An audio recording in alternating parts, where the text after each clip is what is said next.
السلام علیکم دوستو آج میں آپ کو واقعہ سناؤں گا حضرت زید بن حارثہ رضی اللہ تعالیٰ عنہ کا، جو حضور صلی اللہ علیہ وسلم کے منہ بولے بیٹے کہلاتے تھے۔ تو چلیے دوستو، بنا وقت ضائع کیے شروع کرتے ہیں۔ حضرت زید رضی اللہ تعالیٰ عنہ عرب کے ایک عزت دار قبیلہ بنی کلب کے ایک شخص تھے، اور ایک حادثہ کی وجہ سے بچپن ہی میں غلام بنا لیے گئے، اور ایک بازار میں حضرت ختیجہ رضی اللہ تعالیٰ عنہ کے بھتیجے نے ان کو خریدا، اور حضرت ختیجہ رضی اللہ تعالیٰ عنہ نے حضور صلی اللہ علیہ وسلم سے نکاح کرنے کے بعد ان کو حضور اقدس کی خدمت میں پیش کیا۔ نبی کریم صلی اللہ علیہ وسلم نے ان کو آزاد کر کے اپنا بیٹا بنا لیا، اور اسی دن سے لوگ حضرت زید رضی اللہ تعالیٰ عنہ کو ابن محمد کہنے لگے۔ اتفاق یہ ہوا کہ جس قبیلے سے حضرت زید رضی اللہ تعالیٰ عنہ تعلق رکھتے تھے، اور جس قبیلے کے حضرت زید رضی اللہ تعالیٰ عنہ تھے، اسی قبیلے سے چند آدمی حج کی نیت سے مکہ آئے، اور حضرت زید رضی اللہ تعالیٰ عنہ کو پہچان لیا۔ زید کے باپ حارثہ اور ان کے بھائی کعب کو جب یہ بات معلوم ہوئی تو وہ مکہ آئے، اور حضور اقدس صلی اللہ علیہ وسلم کی خدمت میں حاضر ہو کر عرض کیا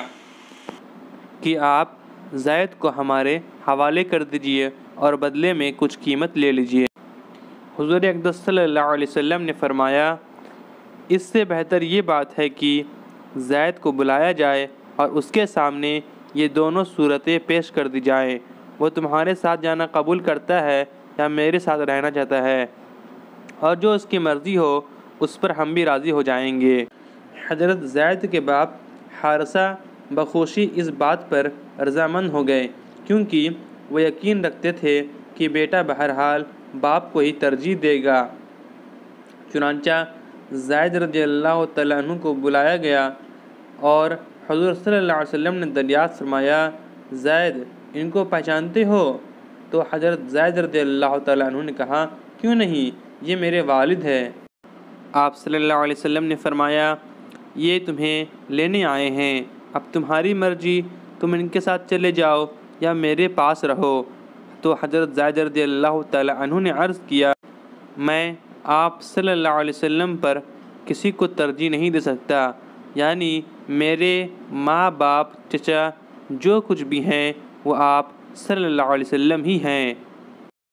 زید کے باپ حارثہ نے یہ سنا تو رنج و تکلیف کے ساتھ کہا، زید کس قدر افسوس ہے تجھ پر کہ غلامی کو آزادی پر اور باپ دادا اور خاندان پر کسی اجنبی کو ترجیح دے رہا ہے۔ تو زید نے کہا، اس ہستی کے ساتھ رہ کر میری آنکھوں نے جو کچھ مشاہدہ کیا ہے، اس کے بعد میں دنیا کو بیکار سمجھتا ہوں۔ تب نبی اکرم صلی اللہ علیہ وسلم نے حارثہ اور حاضرین کو بتلایا کہ میں نے زید کو آزاد کر دیا ہے، اب وہ میرے غلام نہیں بلکہ بیٹا ہے۔ حارثہ نے یہ سنا تو بہت خوشی کا اظہار کیا، اور باپ اور چچا دونوں مطمئن واپس گئے، اور کبھی کبھی حارثہ اپنے بیٹے حضرت زید رضی اللہ تعالیٰ عنہ کو دیکھنے کے لیے مکہ آتے اور اپنی آنکھیں ٹھنڈی کر کے جایا کرتے تھے۔ دوستو آج کے لیے اتنا ہی، پھر ملیں گے ایک الگ ویڈیو کے ساتھ اور ایک الگ واقعے کے ساتھ۔